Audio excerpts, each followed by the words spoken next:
Kung pamilyar kayo sa anime na Dragon Ball, malamang ay kilalang-kilala nyo na si Piccolo, ang nilalang na taga-planet Namek na may berdeng balat. Bukod sa kanya, ang karakter na si Hawk ng Marvel Comics, katulad din ni Piccolo ay may berdeng balat na bunga ng pagka-expose sa gamma rays. Although mga fictional characters lang sila, may mga tao palang katulad nila sa totoong buhay. Ito ay ang mga batang kung tawagin ay The Green Children of Woolpit. Ang mga batang ito raw ay galing pa sa misteryosong lugar na kung tawagin ay Hollow Earth.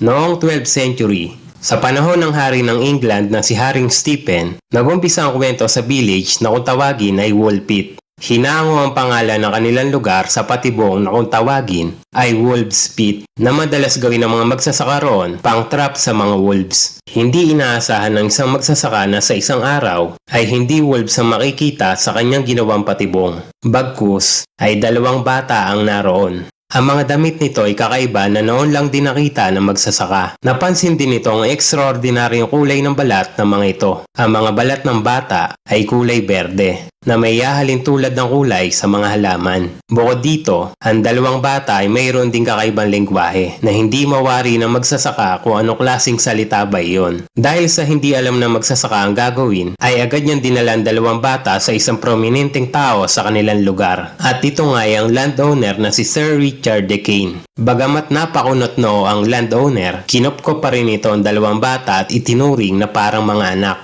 Nang araw na iyon, ay nabatid nilang gutom na gutom ang dalawang bata. Binigyan ng landowner ng pagkain ng mga ito, ngunit kahit anong ibigay niya, ay hindi naman kinakain ng mga bata. Hanggang sa makita ng mga ito mga inaning green beans ng mga magsasaka, ay doon pa lamang kumain ng mga berdeng bata. Tila ba ang pagkakagusto nila sa mga berdeng gulay ay konektado sa kanilang kulay ng balat. Araw-araw ay ang berdeng beans lamang ang kinakain ng mga ito. Ngunit paunti-unti ay sinusubukan ni Sir Richard na pakainin ng mga ito ng normal na pagkain. Hanggang sa tumagal ay natuto na rin ng mga ito na kumain ng pangkaraniwang pagkain. Ang berdeng kulay na kanilang balat ay unti-unti nang nagbago at naging kakulay na ang mga taga roon sa Woolpit Village. Napalapit na ng husto kay Sir Richard ang mga bata at pinabinyagan pa nga niya ang mga ito. Ngunit makalipas lamang ang ilang araw ay nagkasakit ang batang lalaki sa di malaman dahilan. At kalaunan ay namatay rin ito. Habang ang batang babae naman ay lumaking malusog at natuto na rin magsalita ng wikang Ingles. Nang matuto ng lengguwaheng iyon, ay saka pa lamang naikwento ng babae kung saang lugar silang magkapatid nang galing at bakit berde ang kanilang balat. Binanggit ng babae na sila ay taga Land of St. Martin, na isang lugar daw na ang lahat ng mga taong nakatira doon ay kulay green.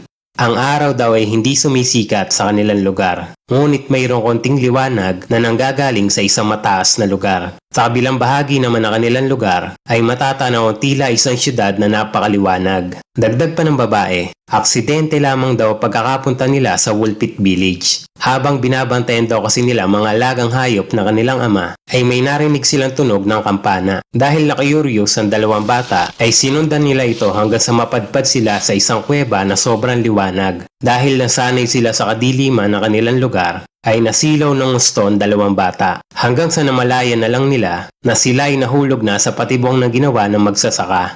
At doon na natapos ang kwento ng babae. Namuhay itong normal at kalaunan ay nagkaroon din ng kanyang sariling pamilya.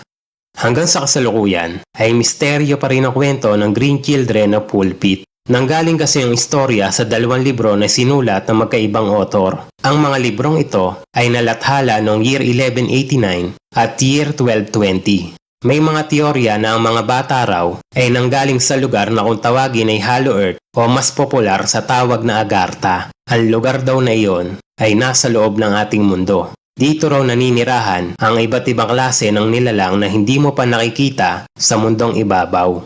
Maari siguro na ang napakaliwanag na lugar na nakita ng batang babae ay ang lugar kung saan nakatira ang mga nilalang na may advanced na teknolohiya. Maari ring ang maliwanag na kuweba na pinasukan ng dalawang bata papunta ng Woolpit Village ay isang portal mula sa kanilang lugar. May teorya din na kaya iba ang lengguwahe ng dalawang bata ay nanggaling lang ang mga ito sa ibang dako ng England at mayroon lamang sakit na kung tawagin ay green sickness o sa medical term ay hypochromic anemia na nagre-resulta nga ng pagiging berdeng balat. Ngunit ang teoryang ito ay salungat sa sinabi ng batang babae na sila'y nanggaling sa ibang lugar at lahat daw ng tao doon ay katulad nilang may berdeng balat. Gayunpaman, ang istorya ng Green Children of Woolpit ay nananatili pa ring misteryo hanggang sa kasalukuyan. Kayo, naniniwala ba kayo ng mga bata ay maaaring nanggaling sa Hollow Earth? Paki-comment lang po down below.